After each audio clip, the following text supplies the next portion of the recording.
নমস্কার। আজ আমার নিবেদন। গল্প শুনতে খুব ভালো লাগে।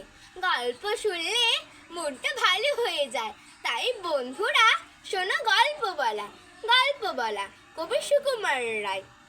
এক যে রাজা, থাম না দাদা, রাজা নয় সে রাজ পেয়াদা। তার যে মাতুল কিসে সবাই জানে, সে তার পিসে। তার ছিল এক ছাগল ছানা, ছাগলের কে গজাই ডানা। একদিন তার ছাদের পড়ে, ছাদ কোথায় টিনের ঘরে।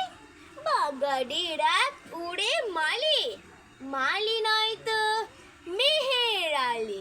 মনের সাধে গাইছে বেহাগ তো নয় বসন্ত রাগ। খাও না বাবু ঘেছে, আচ্ছা বলো চুপ করেছি। এমন সময় বিছনা ছেড়ে হঠাৎ মামা আসলো তেরে।